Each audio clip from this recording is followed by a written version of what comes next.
Beyond this hall, a room of books and mirrors that can change your looks, where characters from A to Z reflect your personality. You go in and answer a bunch of questions and they tell you what character you're. Sounds like Mulan.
Beneath the sea, a creature waits to tempt you with resounding bait. But if you fail, she will rejoice and take from you your own true voice. That would be your story. Thank you very much.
2, 1.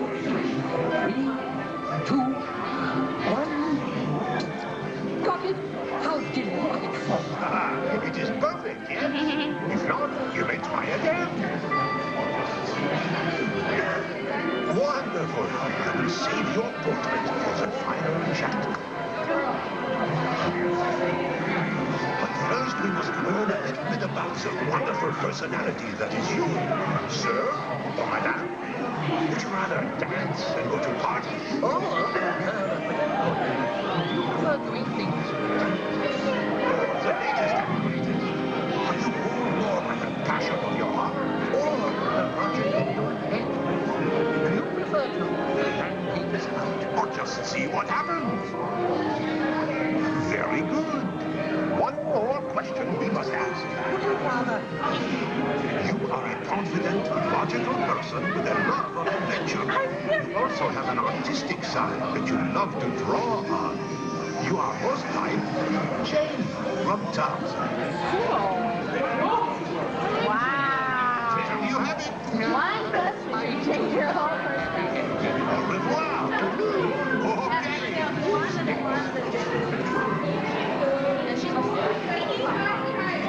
He's most like you with this one, my assistant. Your assistant. Relax, Cotsworth. No need to get ticked off. My dear guest, first I must create your portrait. Gaze deeply into Cotsworth's reflection. Yes. Hello. Again. Now, sit back, relax, and smile. Keep looking. We're going to create your portrait. 3, 2, 1. Got it? How delightful. It is perfect, yes? If not, you may try again. Would you like to try again? Sit back. Oh, another? That's good. Now, here we go. Sit over this way. 2, 1. That's better. Wonderful. I will save your portrait for the final chapter.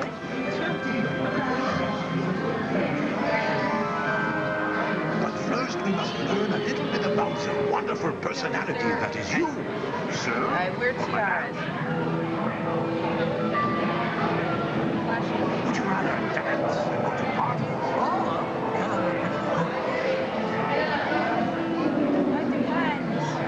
Today I want to bet.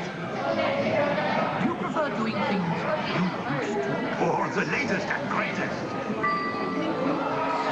Are you more by the passion of your heart? Or the logic of your head?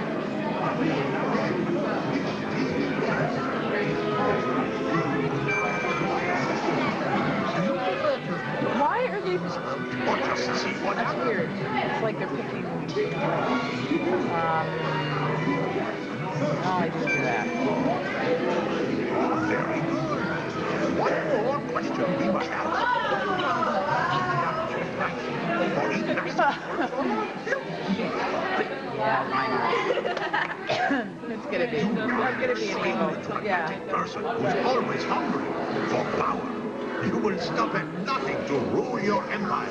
You are most like Yzma from the Emperor's... Oh, Yeah, sure. Well, she's got that cute guy that, you know, here, give me a cocktail. Yeah, really. Okay, who's next? You want to do it now? Okay. Yay!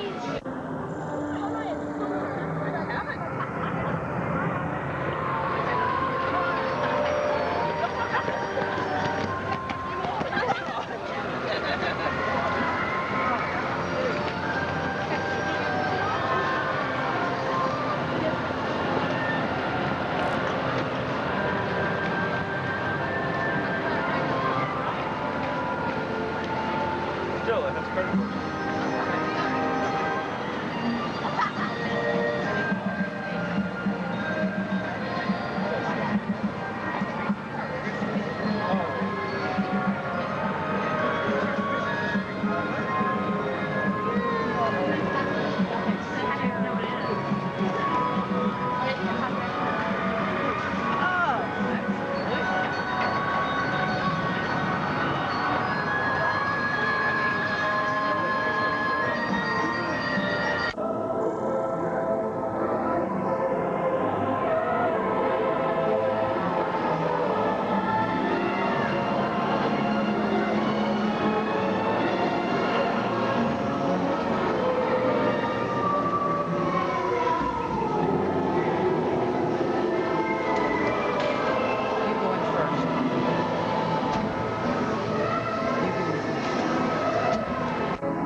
On the 5th day of Christmas, my good love gave to me 5 lucky charms to understand the right from wrong.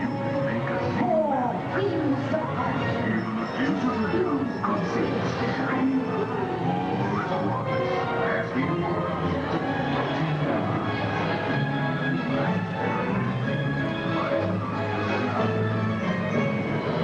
Turn the light off the camera. Keep hands and arms inside the new buggy at all times. Thank you.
Happy holidays, everyone!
Please hurry back. We can't wait till next year. And I heard him exclaim as he drove out of sight. This world will not forget my Christmas night! Hurry back. Hurry back. Be sure to bring your Santa Claus sack. I'll be waiting for you next Sunday. Sounds kind of like the bride. Hurry back. Anybody's connected to in 6 movies. Kevin Bacon. Speaking of bacon. Excuse me. Mom called us all the same. What's that, dear? She called us all the Sorry. Okay. All right. big buttheads.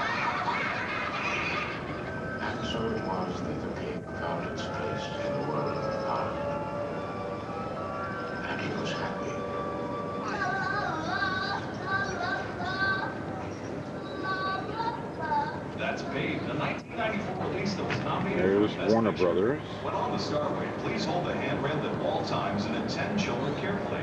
For their safety, children are not allowed to ride the Starway in strollers. Also, there is no smoking, please. As you step onto the There's escalator, Disney please stand in the Studios. center of the step, pointing to sides. Face forward at all times when on the escalator and remain standing. For your own safety, please do not sit on the steps. Thank you. And now, an important message for parents from KUSH. Parents, please remember to have your children stand in the center of the step, holding the handrail.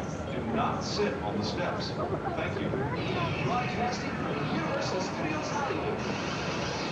KUSH is on the air. Oh man, phones are lining up for requests. Let's see who we got right here. Hello.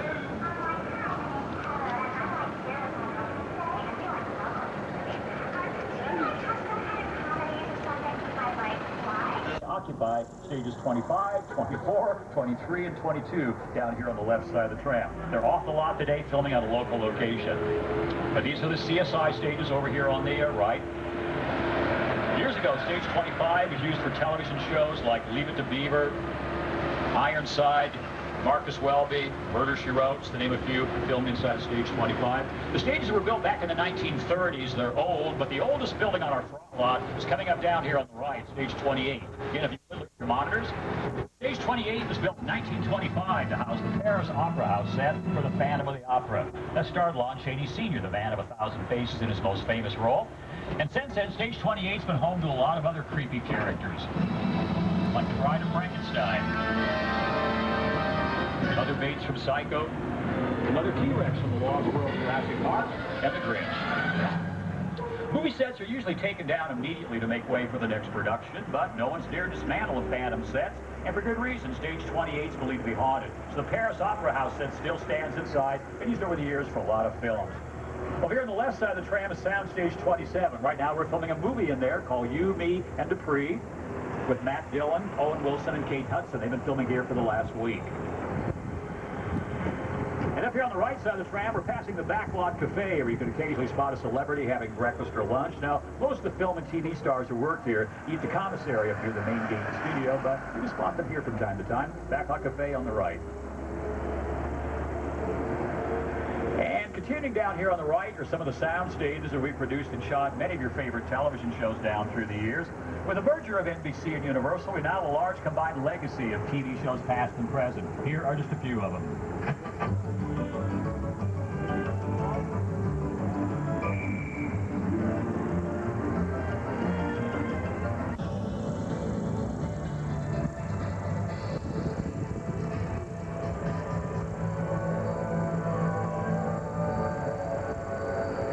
Some of the bungalows on the left were dressing rooms for stars like Doris Day, Rock Hudson, Cary Grant, Jimmy Stewart, Gregory Peck, Lana Turner, just to name a few. Also here on the left, we're passing bungalow 5195. Notice the profile next to the front door. Years ago, that was the office of the master of terror and suspense, Alfred Hitchcock. He, of course, directed such classic films as Vertigo, Psycho, Rear Window, and The Birds. Well, now we're about to cross over the imaginary line that takes us from our front lot into the back lot. Out here in the back lot, we do about 30% of our filming in front of large exterior sets. We shoot the big stuff out here. Today, the CBS series Ghost Whisperer, where Jennifer Love Hewitt is filming back here. We're going into a quiet zone very shortly for that TV series. And as we get closer to these sets, you'll see that these are not real buildings. They're just facades, just the front and sides of a building with no interior. We only build what the camera will actually see. Stones and bricks appear to be real, but there you see some fiberglass and foam rubber. Now, we reuse the same sets over and over again, changing their appearance each time, so hopefully you won't notice the difference from one production to the next. We call it New York Street, but these can be the streets of any large city anywhere in the world, and have been for countless films and television shows. Well, you might be wondering, are we going to see any film or TV stars on the tour today? Well, folks, you can't really guarantee you're going to see them. You sort of have to be in the right place at the right time. But these trams we're on have been in quite a few films and television shows down through the years. Let's take a look at some of our tram cameos. Not much to point out back here anyway. Again, these are all movies and TV shows and trams in the area.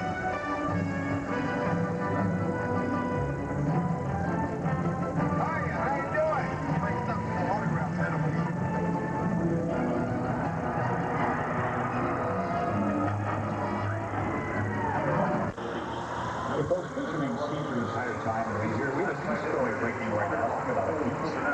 special report. Live coverage on the scene with our helicopter reporter, Kelly King. Got a news chopper over here. We're now covering about the wreckage of a crushed L train. The helicopter beside us is searching for wait! There's a turtle. They spotted us. We've got to go down and look. Number 6 people on the track. You are a danger. 3 people on the track.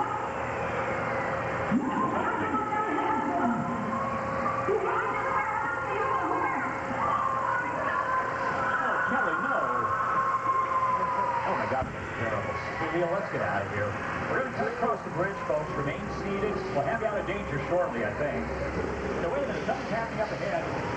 Oh no, it's King Kong and he's blocking our exit. We're not out of danger yet. We're there on the right side of the track.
Myself, I'm going to ask you guys to help me out on this, and here's how it works, okay? On the count of 3, everybody in all 3 cars, nobody in the 4th car, everybody in all 3 cars, just on the count of 3, yell out, "Part the waters!" And hopefully it'll work, because we can't back the trams up. Well, we can, but it's not a very pretty sight. So help me out now, guys. You know your part. On the count of 3, 1, 2, 3, part the waters! Wasn't very loud. Let me see if it's working. Yep, it is. That's all that really matters.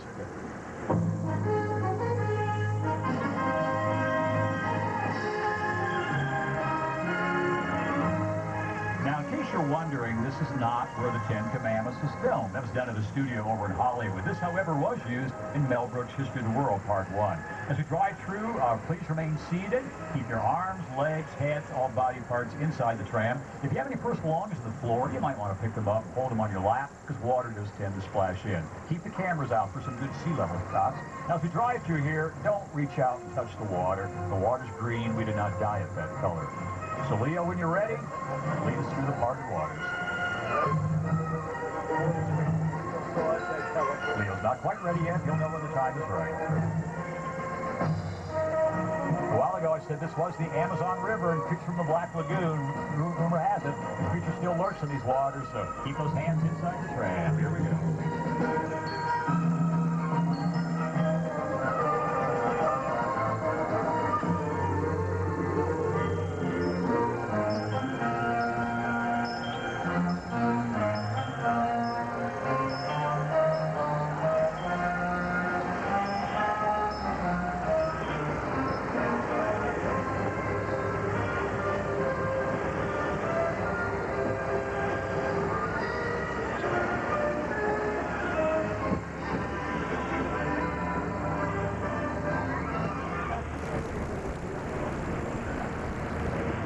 Backlot, the world is literally just around the corner. We're going to prove that to you now as we drive by what could be a little village in Germany, France, or Spain. Ahead of us, a little Europe. This could be any village in Europe just by changing the language on the signs out in front of the buildings. Now, 3 weeks ago, a movie called The Good German was filming up here with George Clooney, Kate Blanchett, Tobey Maguire.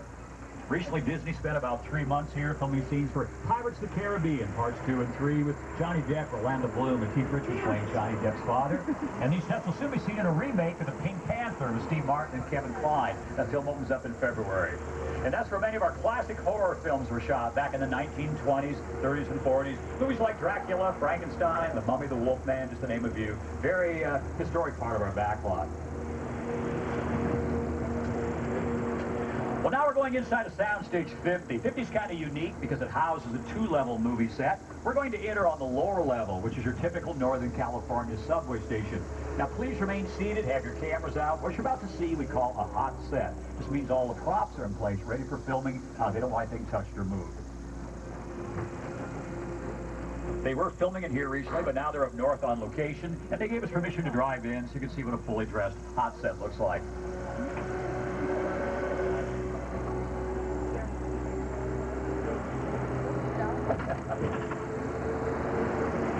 Again, folks, please remain seated. Oh, yeah, don't touch anything. Those of you with extremely long arms. Now, we'll stop in here for a moment, give you a chance to take a quick picture. We'll just shoot out the front door. Not going to be in here all that long, but look around. Notice the great attention to detail. I mean, nothing's been spared. Making, gosh, what's that? Okay, all right. Lure and trailer. Every day in Southern California. Nothing to worry about. Hey, but, well, you might want to start worrying. This could be the big one. I'm zooming on the left. I don't know if you're feeling like me. Back there.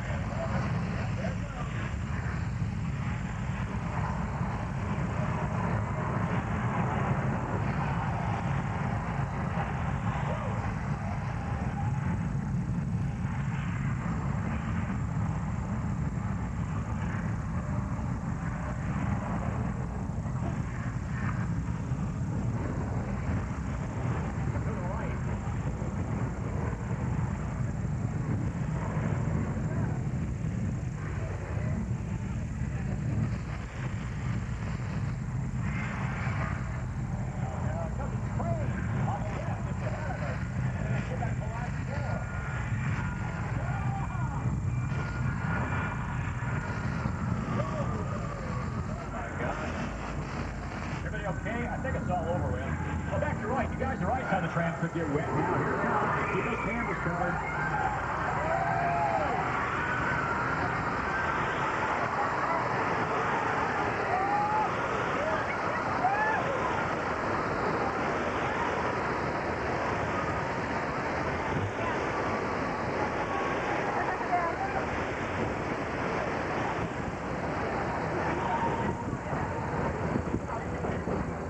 Well, there's something you don't see every day. Yeah, plus, of course, for me. Now, we just survived earthquake. Were seen not too long ago on the TV series Star Trek Enterprise with Scott Bakula, the feature film Seabiscuit, and a Jessica Simpson music video.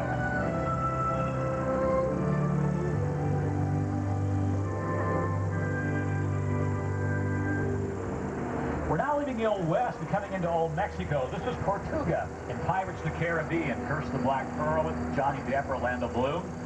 Recently, TV shows like ER, The OC, Without a Trace film back here. And this part of our backlot can now be seen in a chewing gum commercial.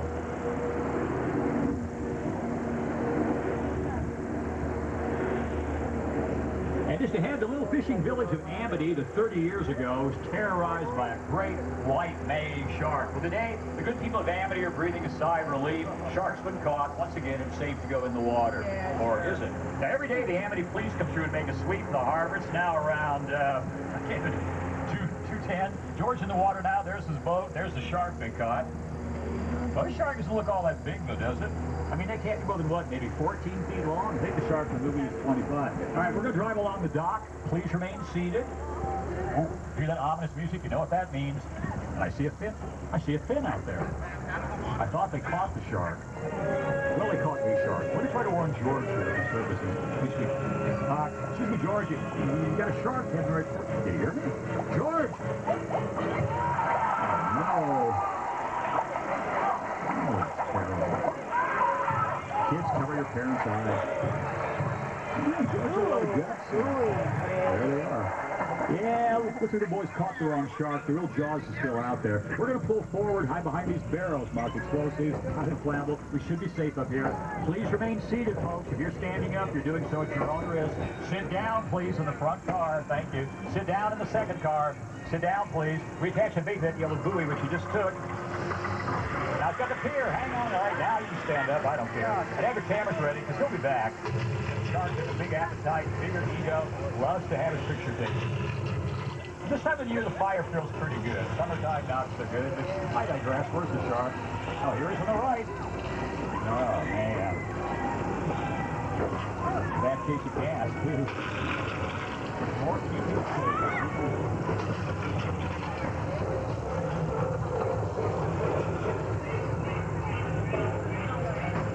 Now, I know what you're thinking. The shark looks really fake. Well, answer me this. Look how you were screaming then. Yeah, you just came face to face with Bruce, mechanical shark, that terrorized millions of filmgoers in Steven Spielberg's Jaws. In reality, that shark was just as much a terror off-screen as he was on-screen. And here to hear more about that, the director of Jaws himself, Mr. Steven Spielberg. That's a much maligned shark. It didn't really work all the time. It didn't work hardly at all. Wherever you were on the island, you could hear the radio mics. They were always saying, "The shark is not working. Repeat, the shark is not working."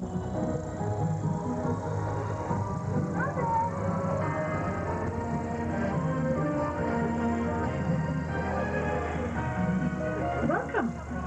Victoria Lane.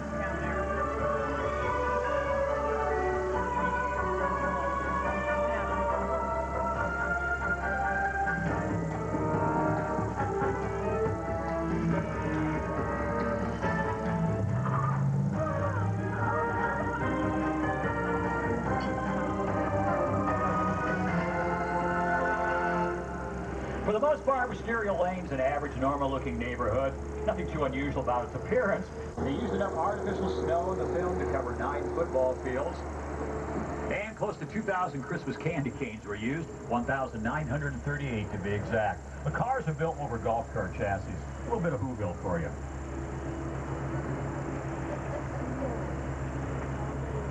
Not only do the people of Whoville have to put up with the mean Grinch, they lived right next door to a rather strange person.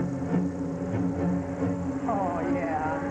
Around the corner here on the right, the infamous Bates Motel from Alfred Hitchcock's classic thriller Psycho. Yep, 12 rooms, 12 vacancies, run by a rather strange young man by the name of Norman Bates. I'll be darned. The Psycho House. And living up there on the hill above the motel, one of the most recognizable movie sets in the world, the eerie Psycho House. And now coming up, the set you've been waiting for, the spectacular crash site from the biggest movies of the year, Steven Spielberg's War of the Worlds. We're going to take you right into the heart of this colossal set, stopping our tram for a few moments to allow you to get some amazing pictures, so please remain seated until the tram comes to a complete stop, and I promise you we will stop in here. Again, this is the crash site, Steven Spielberg's War of the Worlds, starring Tom Cruise. Wait, you zoom in? Yeah.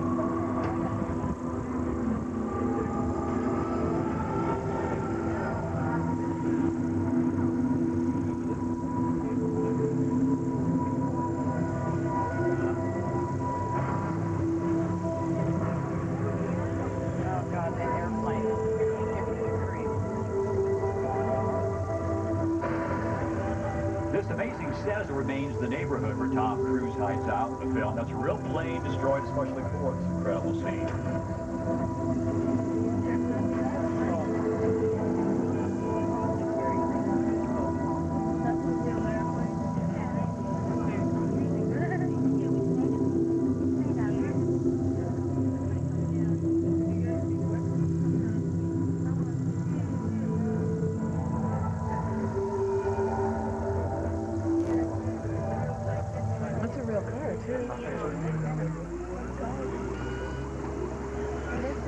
Still beeping. If you haven't seen it already, check out War of the Worlds, still playing in theaters worldwide, now available on DVD. Worldwide. Okay, what do you say we leave this carnage and devastation behind and head to a more serene, peaceful part of our backlot? For example, this big cabin up here on the right is from The Great Outdoors with Dan Aykroyd and John Candy. Now, this we call a practical set. You can actually film inside the cabin. It does have a full interior. Now, here's a brief scene from The Great Outdoors, but don't blink or you'll miss the cabin. You see the cabin more in the film than you do in this clip we're about to show you, but this is all we have.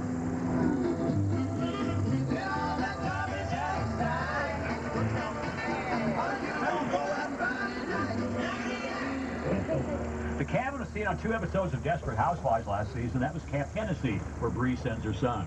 And off in the distance behind the cabin, that's the largest freestanding backdrop in the world, built back in the late 70s for Jaws the Revenge, starring Michael Caine. Recently, our movie Bruce Almighty filmed down there. Now, for Bruce Almighty, we filled a big tank in front of the water the way it is right now, and in Bruce Almighty, it became Lake Erie near Buffalo, New York. You'll notice right now the tank is filled with water once again. There's a mock-up of a submarine down there. Tomorrow, a commercial's going to be filming out here. Last week, CSI Las Vegas shot there, and so did Fear Factor. Well, now we're approaching a part of our backlot where we do some scenes for The Mummy, one of our big hits from 1999. Our association of The Mummy goes back to 1932 to when Boris Karloff first played the character. Of course, he just walked around dressed in gauze. No high-tech special effects involved there. We're here to tell you how The Mummy was resurrected this time. Yes, we'll get you out of here as quickly as we can. Oh, this is creepy. Why, thank you. And yet strangely alluring. All right, something's starting to happen here. What's going on? Oh, no.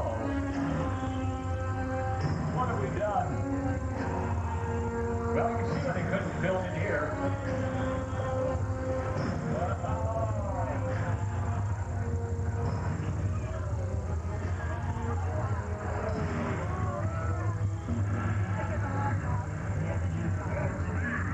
What's he saying? What is that? I work alone. Oh, really? Okay. Can't understand a word of that, but look at Kirk's name. Oh, look, he caught all these mummified warriors.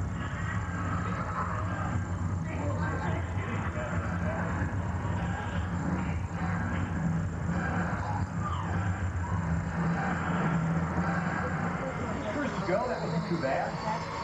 Oh, wait a minute, what's that sound? Oh, no, it's the scarab beetles.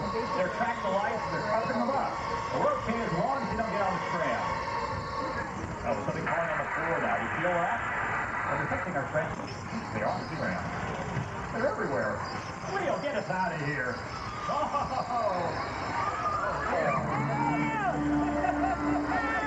Damn it, with the bug juice. Beetlejuice. Are you okay? Hey, what's looking at me for? With my face? A little moisturizer might help there. Oh.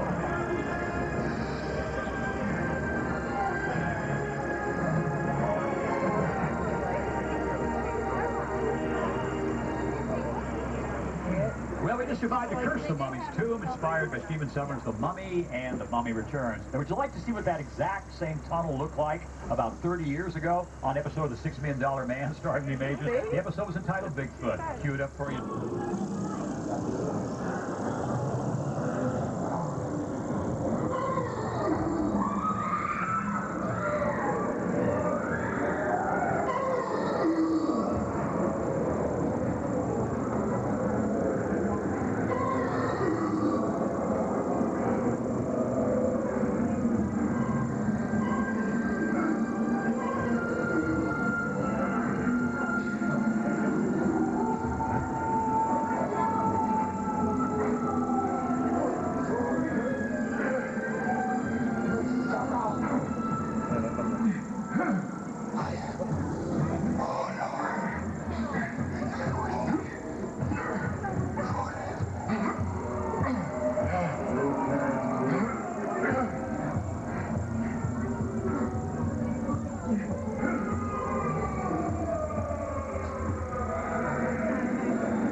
love that. He was counting down the minutes. Going, oh my God.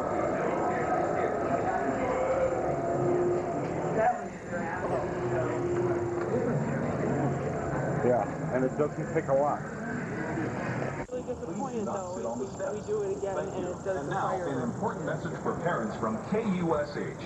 Parents, please remember Give me 1 second. children stand at the center of the step, holding the handrail. Do not sit on the steps. Thank you. KUSH and all of you that want to hear some comedy, raise your hands. Okay, now all of you who really want to hear some comedy, pretend we're going to look off into the distance. All right, here we go.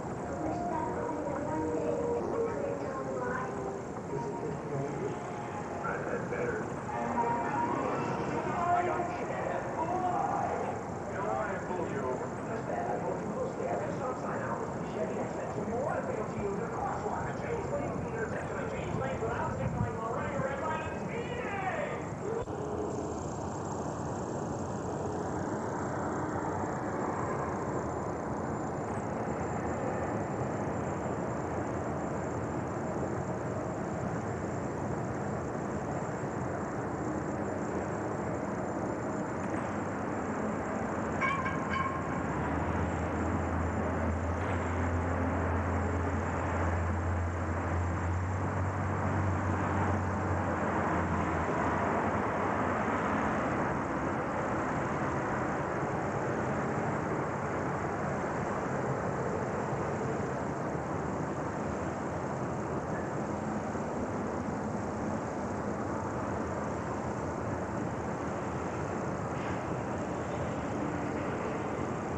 That's Miss Sunset Boulevard. That's Gloria Swanson. Gloria Swanson.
class passengers.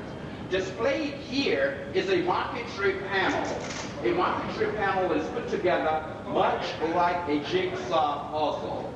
Each element of the panel is a piece of wood that is carved and pieced together to form a picture.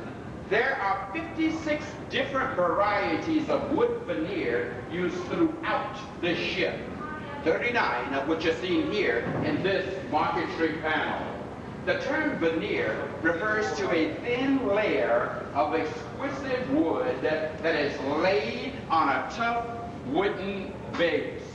Much of this area, come my family, much of this area here in Piccadilly Circus looks the same as it did when the ship first sailed in 1936, except the floor color and the floor pattern have changed. The original interior decking consisted of materials called corkcord and rubeolia, as these materials were composed of cork and rubber, so as not to be slippery when wet. Believe it or not, the waves could actually reach as high as the promenade deck windows here and break through into this room. So you can understand why they would need a non-slippery surface at that time. This room on the port side was the first-class tobacco shop. The woods in here are cedar woods from Honduras. This room on the starboard side was the original William H. Smith bookshop. The woods in here are Macquarie decor, a West African wood, also known as cherry mahogany. This way, please.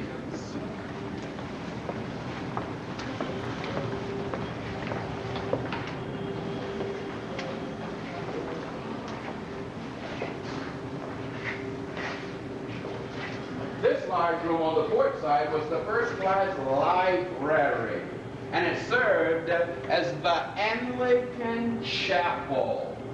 This large room on the starboard side was the first-class drawing room, and it served as the Catholic chapel. Now, if you remember, I showed you the mural of the Madonna of the Atlantic up in the Art Gallery. That mural originally hung here in the first-class drawing room. Directly in front of us was the exclusive Austin Reed's men's shop. The woods in here are Indian silverwood gray with Indian laurel bands. The artwork above is called a frieze. A frieze is a highly decorative band that decorates the tops of buildings or walls. It is plaster reinforced and then pressure wax treated. Maurice Lambert, who's worked on board the Queen Mary, was the most modern example of Art Deco styles, designed this 50-foot frieze. It is entitled Sport and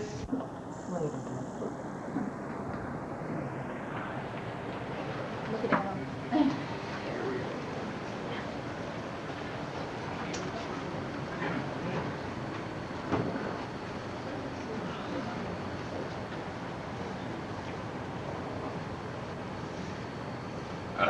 Ladies, gentlemen, this large room on your right-hand side, the starboard side, was the first-class children's playroom.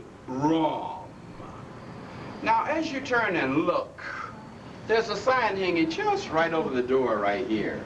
What does that read? Starbucks? Nah, that was not on board the Queen Mary when she was originally sailing. But just in front of that sign, on the wall, is a picture of how the first-class children's playroom originally looked in 1936. Feel free to come back later and take a look at that picture. I say to each of you, notice the proximity of the first-class shore lamp. This center-filling light fixture is 5 feet in diameter and only weighs 400 pounds. Directly in front of us and over the staircase was an original medallion of Queen Mary that was set on a large walnut burr panel with English elm burr panels on either side. Lady Hilton Young who did numerous portraits, monuments. Ladies, gentlemen, we are now about to enter what was then called the first class main lounge. Today, it is called the Queen's Salon. As we enter, I will need your participation in several ways. First, take your tickets out so that I can take a peek at them as we enter into the first class main lounge. Secondly, when we enter, please turn to your right and go and stand in the center or the middle of the dance floor. Please take your tickets out and enter. Thank you. Thank you. Thank you. Thank you. Thank you. I'll take it. Wow. Wow.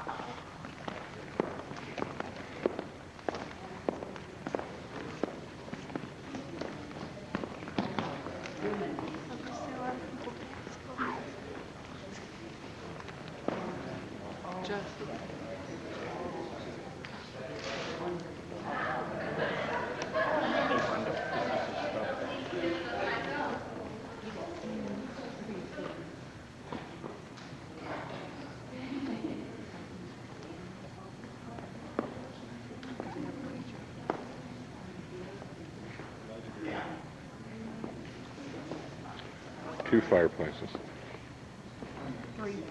Three fireplaces.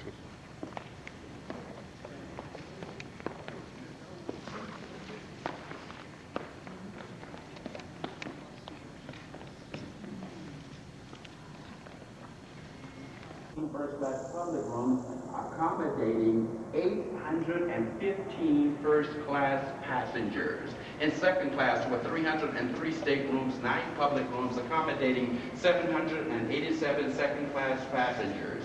In third class with 303 staterooms, 6 public rooms accommodating 583 third class passengers. She weighs 81,237 gross tons. She carried 2,000 passengers per crossing with a crew of 1,200. And they needed all 1,200 of those crew members because everything on board the Queen Mary then and everything on board the Queen Mary now is and was about first class. And speaking of class, I shall now attempt to explain to you class distinctions on board the Queen Mary. Contrary to popular belief that all first classes are located here, and all second classes are located here, and all third classes are located here on board the Queen Mary. No, no, no, no, no, no, no, no. That is not the way it goes. Class distinctions on board the Queen Mary are determined by smoothness of ride. Smoothness of ride. So therefore, first class is located here in the center of the ship, from top to bottom, because it offered the smoothest ride. So, ladies, gentlemen, where do you think second class would have been located? Come on, come on, come on, come on, help. Yeah. It is located here at the aft end of the ship. It offered a smooth ride, not as smooth as first class, because the second class passengers had to contend with the constant vibration of the engines directly beneath them. And third class would have been located where? Oh, here, at the bow of the... Did I not say to each and every one of you that you would hear me say this again?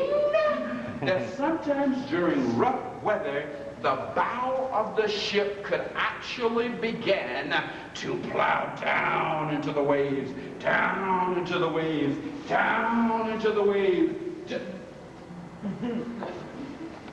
Can you imagine if you had just eaten a meal this way, please?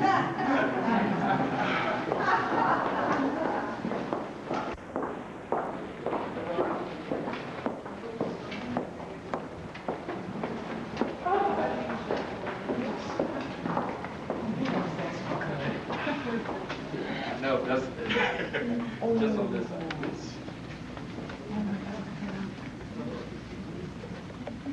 These are the second class elevators. These are the first class up there, right, man? Jessica, okay. Ladies and gentlemen, when you and I left the promenade deck, we entered into second class. We are all now standing in second class. We shall descend these stairs. As we go down these stairs, please hold on to the railing for your safety.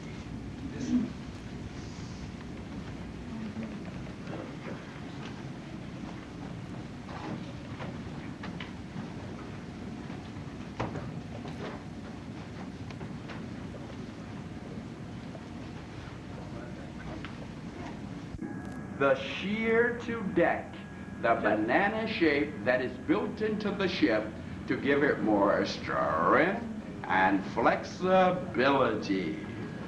Look at the bottom of the deck and the side end railing, and you can see the shear to deck, the banana shape that is built into the ship to give it more strength and flexibility. Has everyone...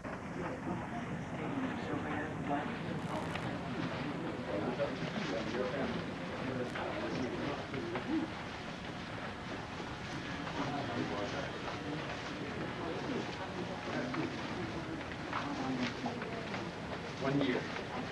Thank you. You're very kind.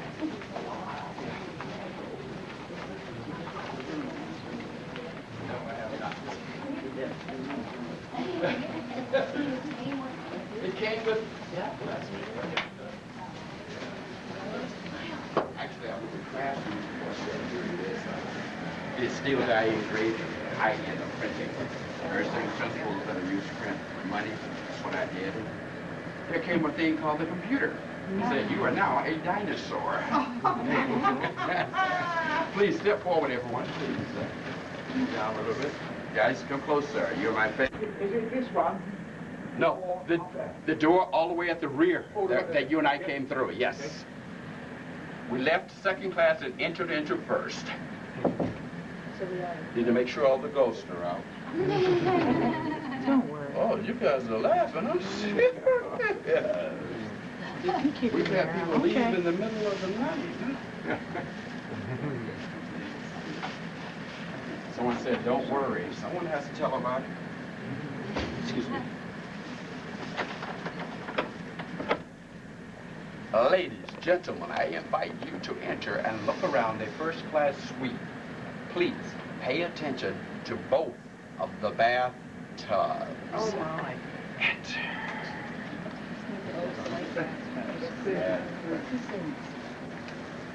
How do you want that?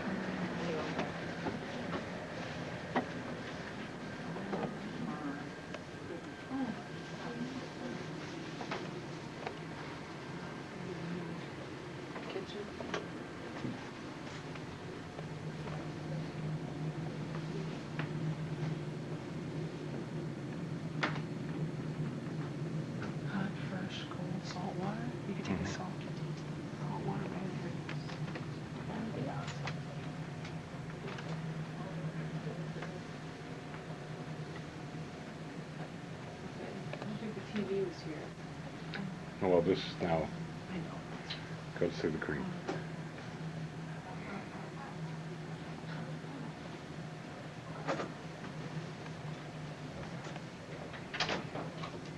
You notice how many taps they have in there? Yeah. You notice how many taps they have in there? You go back to the bottom and look at the taps. they've got patchwork schools, yeah.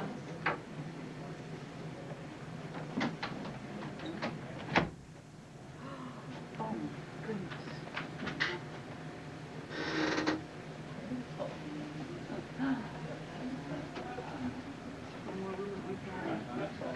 The fan. Oh, yeah, they didn't have air conditioning then. Wow. They didn't need it. You're correct.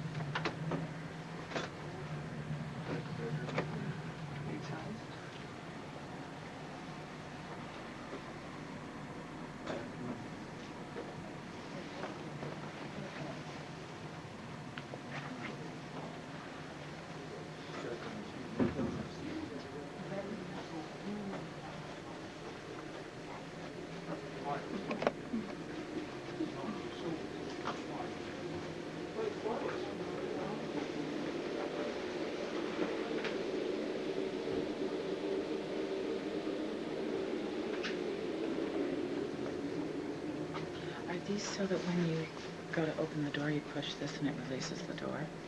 I don't know. Well, it is on a closet. These are very low tables.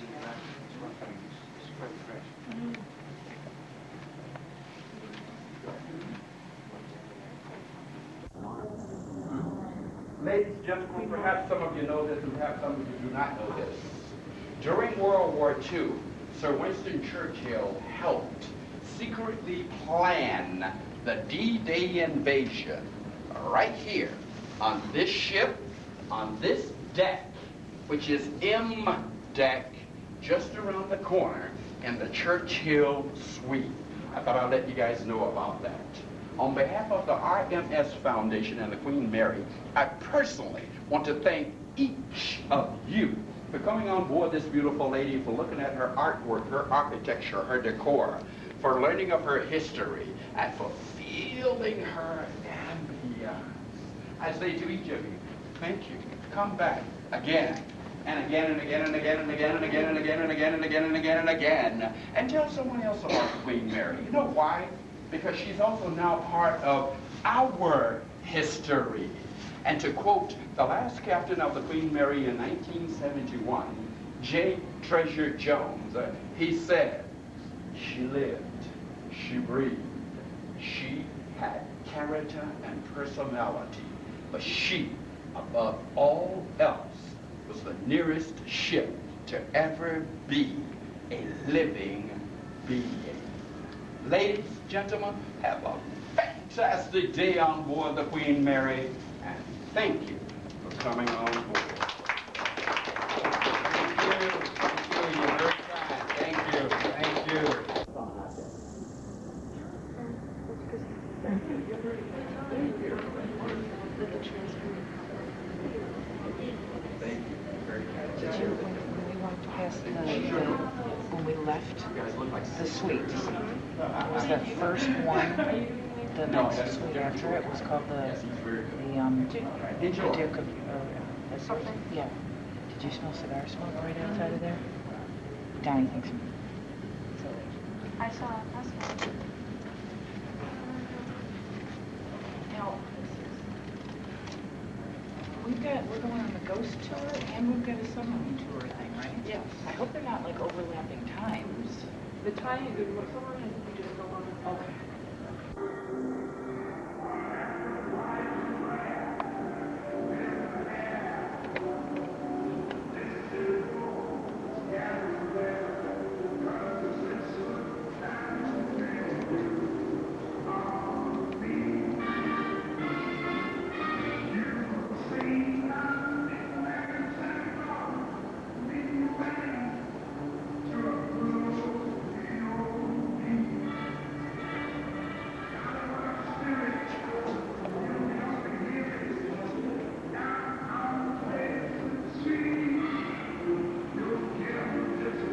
At the beginning of the war, there were only about a dozen or so World War I machine guns placed here and there on the upper decks of the ship.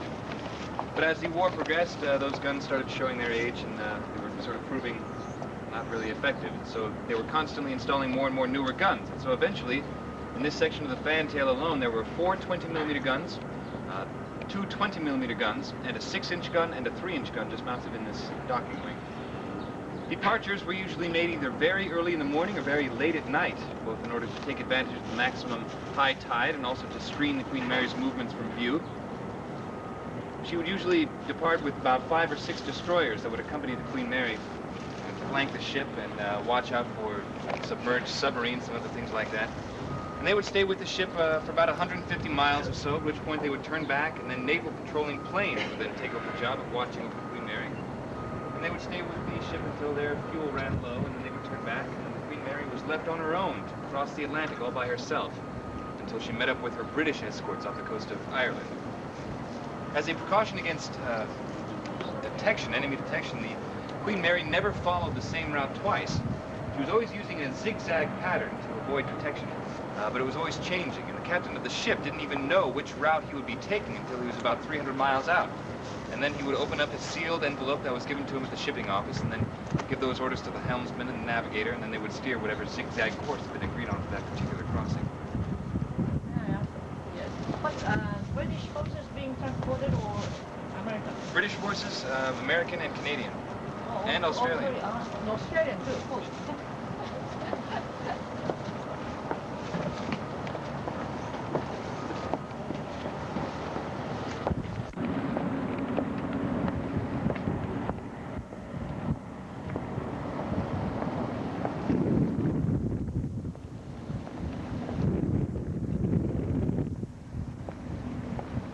Guess where that aquarium is. So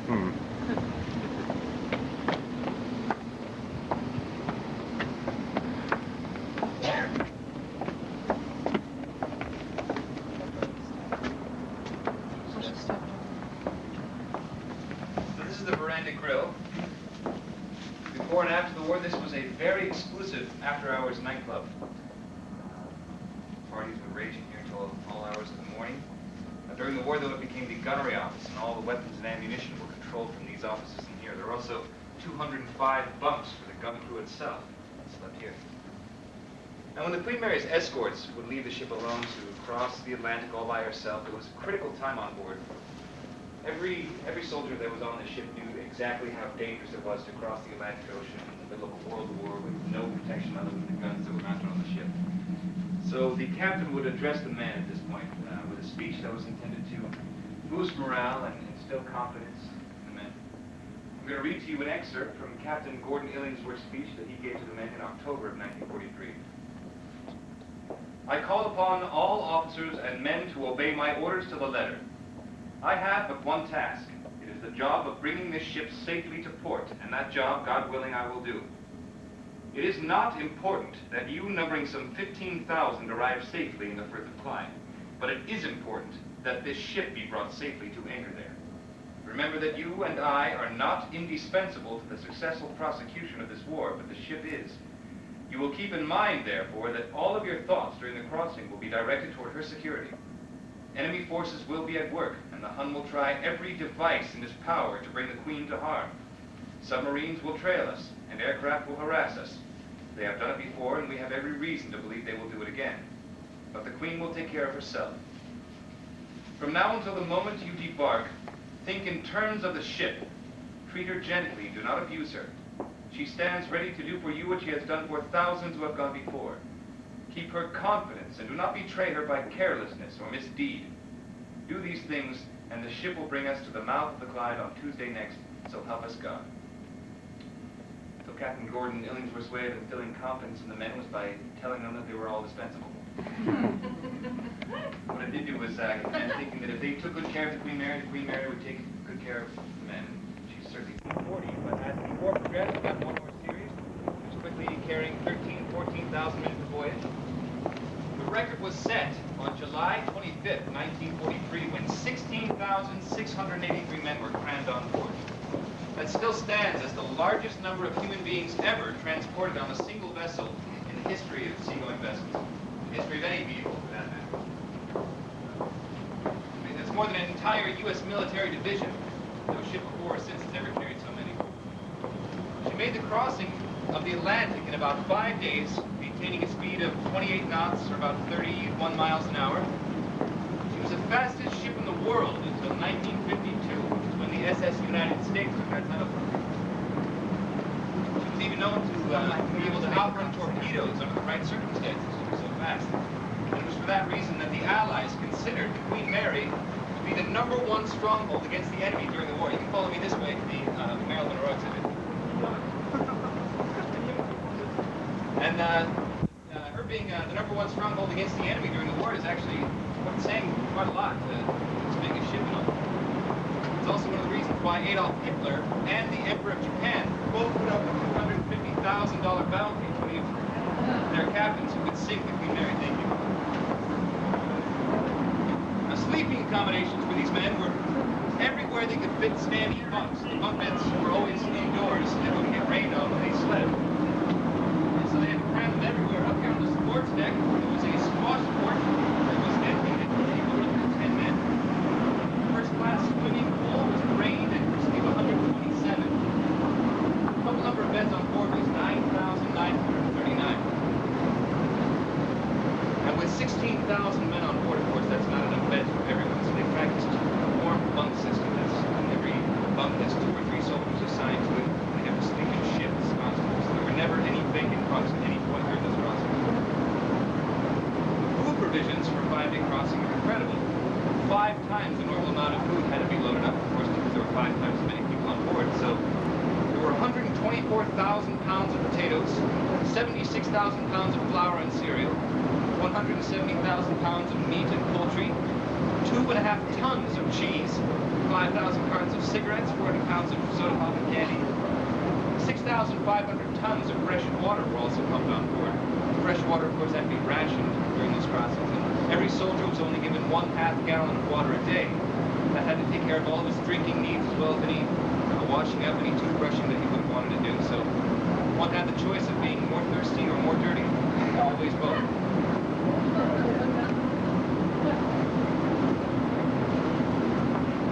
Record-setting voyage when 16,683 men were on board. You can see men would stand all day out here on the upper decks of the ship trying to get a sense of space and freedom. As you can see, there's absolutely no elbow room at all whatsoever. As crowded as it was in this picture, though, it was even more crowded below decks where the men were literally stacked on top of each other. Remember, there were no vacant bunks at any point during those crossings because they had to sleep in shifts.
About a dozen World War I machine guns placed here and there on the ship. They were quickly showing their age. So by 1943, the Queen Mary's armament was completely replaced by all brand new guns. So by then there were 23 20mm Oerlikon cannons, which totally encircled the upper decks of the ship, 8 PAC rockets, 4 UP rockets, 4 twin 40mm Bofors like this one, 6 40mm cannons, 6 3-inch cannons, 2 rifles, 4 revolvers, 3 single pistols, 1 rangefinder, 10 smoke floats, etc., etc. Right up there is the antenna for the brand new invention of radar that was installed for the war, never taken down. This gun wasn't actually here on board the Queen Mary during the war. It did serve during World War II, just not on the ship. It took 2 men to operate these guns because the ship was always listing back and forth and pitching up and down, and so it was very difficult to keep it trained properly. So one man was responsible for aiming the guns on a horizontal up there on the bow. It's all Hollywood fantasy. Now, the only damage that ever occurred to the Queen Mary happened on October 2nd, 1942. Queen Mary was loaded down with 12,000 eager soldiers ready to go fight in the war. And crossed most of the Atlantic already. She was only about 300 miles off the coast of England, where she had already met up with the British escort, and they had just met up with her, and they were flanking both sides of the ship. And the Queen Mary was making her usual zigzag cruising pattern in order to avoid attacks. Somehow, no one knows exactly how it happened or why, but the leading ship on the starboard side, the HMS Curaçao, got right in front of the Queen Mary's bow during one of her zigzagging maneuvers, and by the time anyone saw what was going to happen, it was too late to do anything about it, so the crews of both ships had to just stand by and watch as the Queen Mary sliced right through the hull of the HMS Curaçao and broke that ship into two pieces, both of which quickly sank and killed 338 men on board. There were 101 survivors from that accident, all of whom had to tread water in the freezing North Atlantic waters until they could be rescued by other ships in the area. Queen Mary would have loved to stop and rescue the survivors, I'm sure, but she was under a strict standing order not to stop for any reason during those crossings. It was far too dangerous. Queen Mary's biggest defense against the enemy was her speed, and so she couldn't stop, not to mention the fact that there were 13,000 men on board and only 101 survivors. So Queen Mary didn't really have any choice but to just keep going. There was a big gaping hole in the front part of the ship there, open to the ocean, 22 feet tall, 8 feet wide. 11 of those feet were below the waterline, so Queen Mary was taking on huge amounts of ocean water by the second. So the captain had all the watertight hatches below deck sealed shut so the water wouldn't flood the rest of the ship. And the speed was reduced to about 10 knots while they could assess the damage. They were able to stuff the hole with big chunks of timber wrapped in collision mats. And in that way, she limped the rest of the way up to Scotland, going about 10 knots. And there in Scotland, she was a big concrete plug was fitted into the hole there that served as a temporary fix. And then she loaded up 9,000 in Africa and was broadside by a wave and listed 44 degrees. Like that. If you think about that, 1 or 2 more degrees, she would not have been able to right herself. She would have capsized. No more Queen Mary. There were a lot of close shaves like that. Men who were stationed up in the crow's nest would often say that they would look straight down from the crow's nest, expecting to see the ship below them, but all they would see below their feet was ocean, clean over so far. It wasn't uncommon at all for waves to break as high as its docking wing and smash windows on the promenade deck. There was a man here a few months ago who was telling us the story of his crossing in 1952, after the war, of course. Lily Pons was on board that week, and she was scheduled to give nightly performances in the Queen's Salon.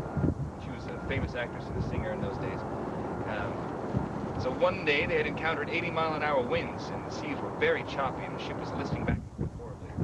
So most sane people were in their staterooms, you know, trying to keep their composure and not have any accidents. So despite the fact that there were only about 30 people in the audience, Lily Pons was scheduled to give a show that night, so she insisted that the show must go on. So she had the crew tie a rope around her waist and then secure both ends of the rope to the sides of the stage so she could bounce around, as the number said. They also installed big metal rods in the galleys, or the kitchens, that came down from the ceiling and also from the bulkheads that would secure the pots to the tops of the stoves so that when they were cooking in rough weather, the hot soup or whatever wouldn't fly around the kitchen and aim the cooks. There are 990 feet of anchor chain here. Anyone care to take a wild guess what one of these chain links weighs? A lot. 220 pounds, actually. Pretty good. Yeah, each. These, you can see the anchors, actually, from this point of view. You can try to look down and see the top of the anchors. The anchors themselves weigh 16 tons apiece. Am I correct in assuming that the white links mean that you're full up and you can stop exactly pulling now? Okay.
Certainly.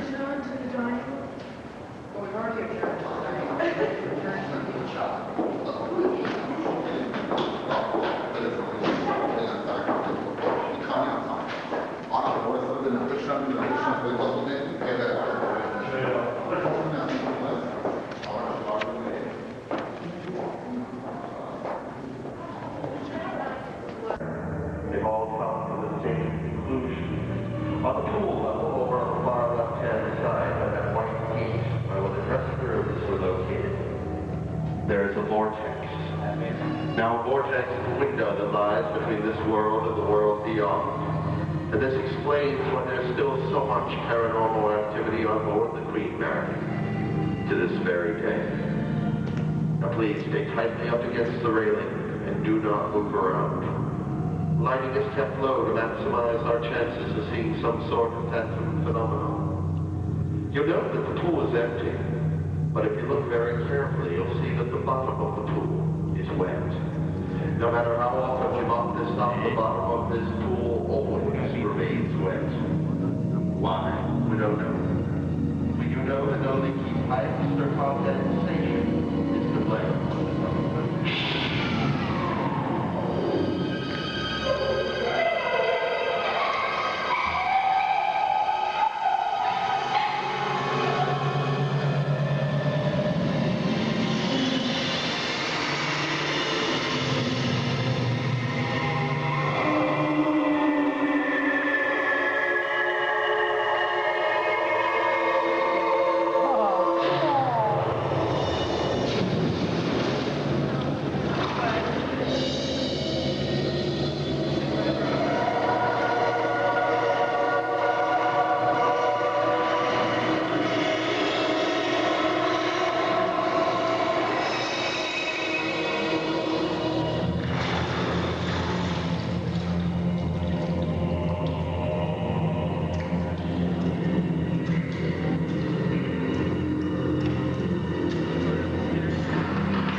Pictures are fine, but no flash.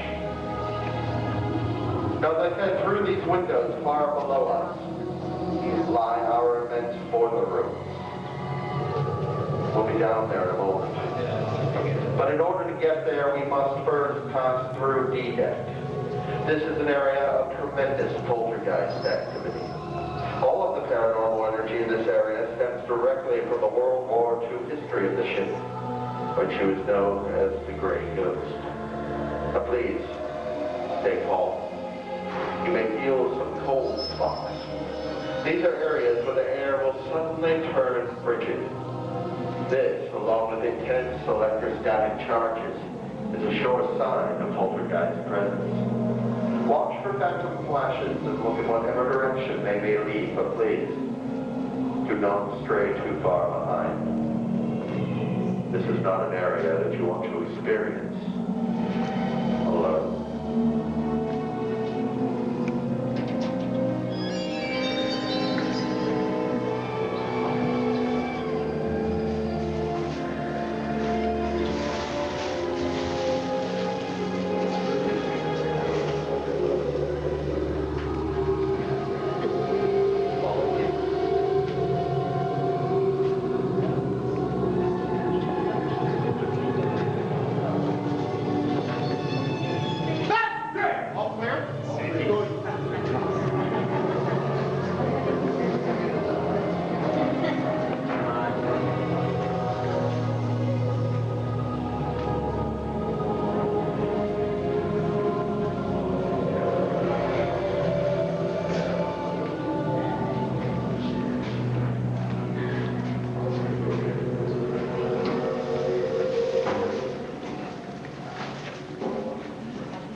being held back only by the hull of this old ship. Too much pressure for anyone.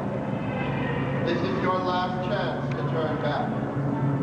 If you should need to turn back, please be commanded at the back of the room. But I assure you, the most thrilling and chilling halts still await us. Does anyone need to go back? No good. Then follow me to the elevator.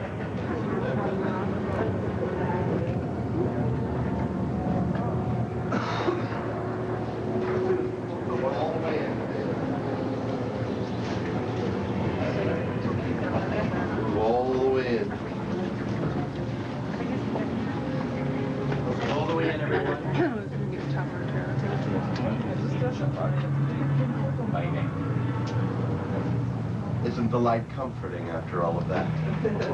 That's why I Is there a shaft now from in there that goes up to the smokestack? Yes. Do we get to see it, or is it just not?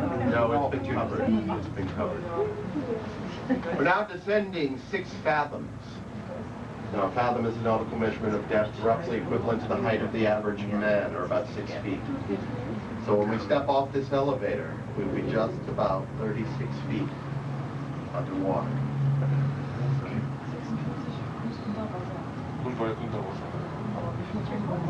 Welcome to G Deck, everyone. That's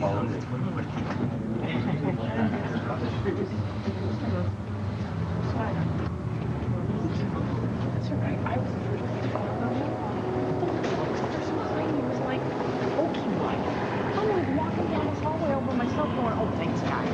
Come down, join me on the circular platform, please. Several of the outer railings, either side or the back, will give you the same view. You come in, find a space along one of the outer railings. The back railing is just as good as either side. No need to wander about. Just come in, find a space along one of the outer railings.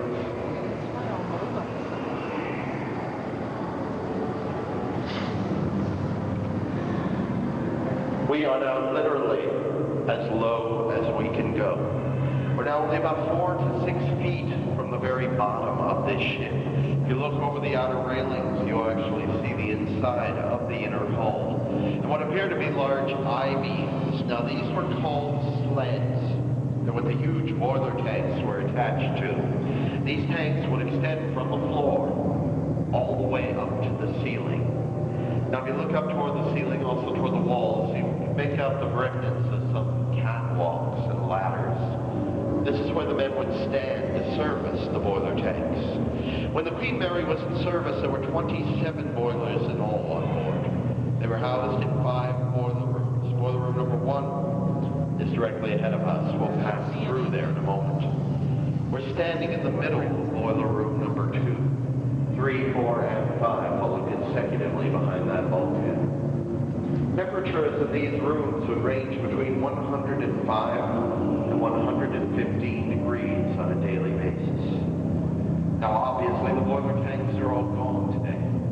These walkways and the elevator were put in so that you, our guests, could travel through these never-before-seen rooms for the very first time. But many of the pipes and gauges that remain are original. It's some of this very same equipment that may have caused one of those deadly boiler room explosions. They call everyone. Sometimes they play tricks on us.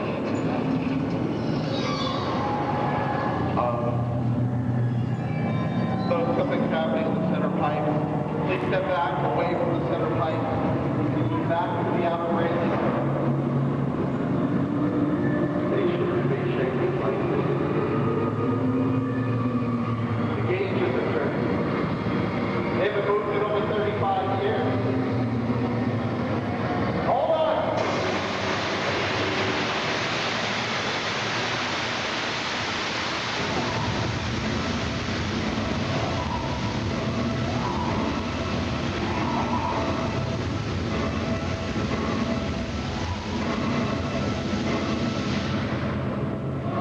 Sorry, folks. It seems that someone or something has had a lot of fun at our expense. Cold spectral steam. Real steam. Hot steam at that pressure would have boiled us alive in our skins. Now I'm going to ask you to follow me down this walkway. But before we go, please direct your attention to the hatch doorway to your left. Now when the ship was in service, all of these doorways were hydraulically controlled. This means that more than 700 pounds per square inch of hydraulic pressure would slam these doors shut in a matter of seconds.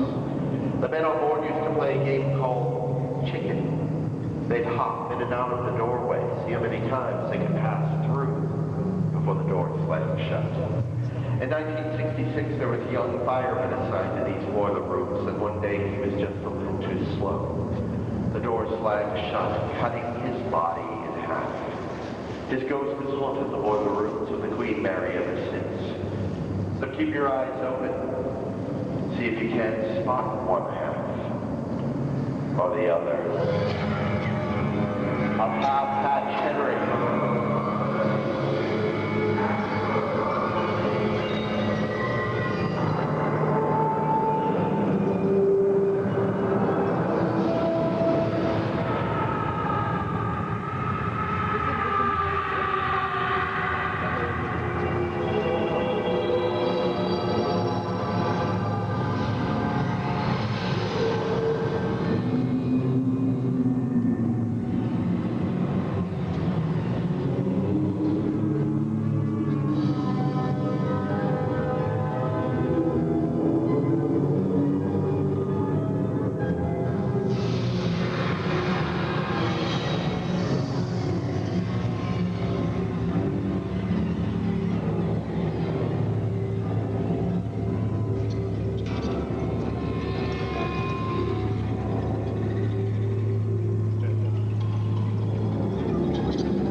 I would like to take this moment to remind you that these areas of the boiler rooms have never before been accessible to the general public. They only opened up in June of 2000 with the opening of the good.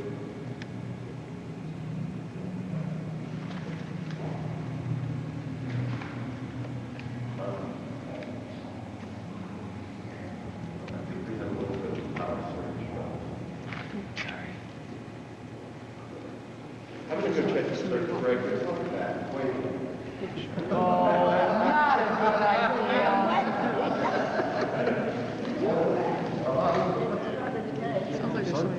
Now, as you can tell by the narrowing of the hull, we're approaching the bow of the ship. If you look around you, you'll see some standing water. And if you look up directly above your heads, you'll see the remnants of some of the structural damage that was done when the Queen Mary collided with her escort cruiser, the HMS Curacao. This past October marked the 63rd anniversary of that terrible accident, in which more than 300 men lost their lives in this part of the ship. It happened at 2 o'clock in the afternoon, in the icy waters of Northern Ireland. The Curacao was literally ripped in two. In less than a minute, she was engulfed in flame. In less than 5 minutes, she had sunk beneath the sea. There was nothing that anyone on the Queen Mary could do. Had they stopped, they would have been a sitting target for the German U-boats. Parapsychologists claim that this is a hotspot for paranormal activity because of the 338 souls that are trapped here, searching for their way into eternity.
Oh, okay.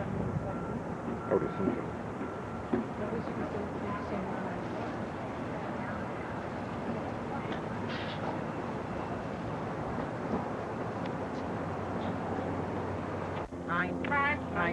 Look, he's catching fish.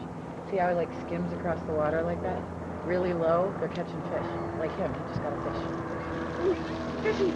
Bird! Fishy! You can actually hear this, eh?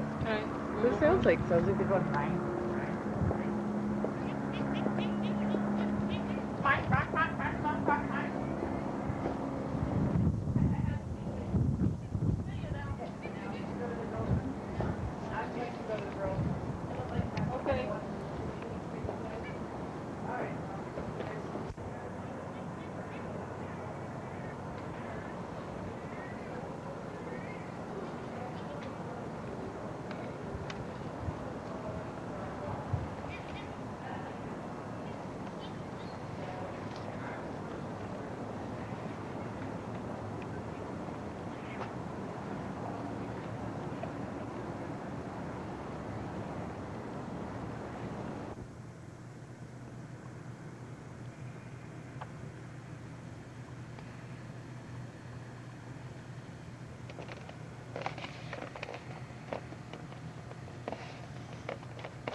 Chocolate, you need to wash your hands. You really are a chocolate queen.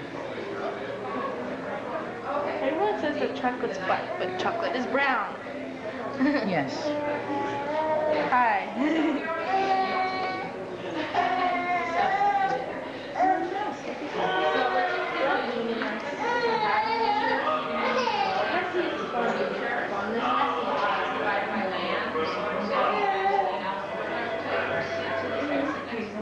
For you. I was told that I was supposed to come here. I guess that's why. That's why. It's Goofy. He's singing.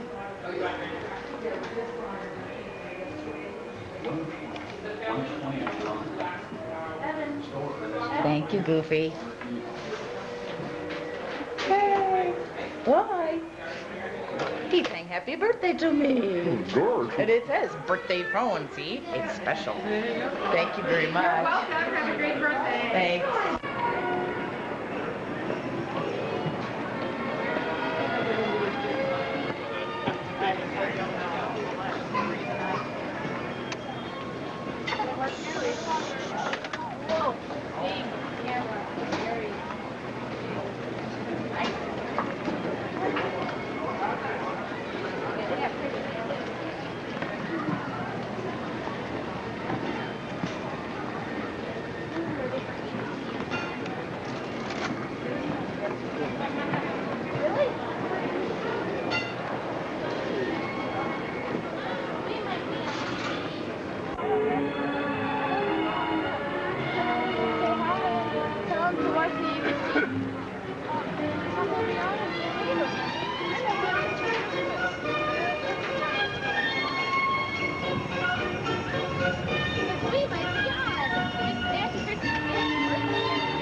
Castle is certainly not crowded at the moment.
Well, that's better.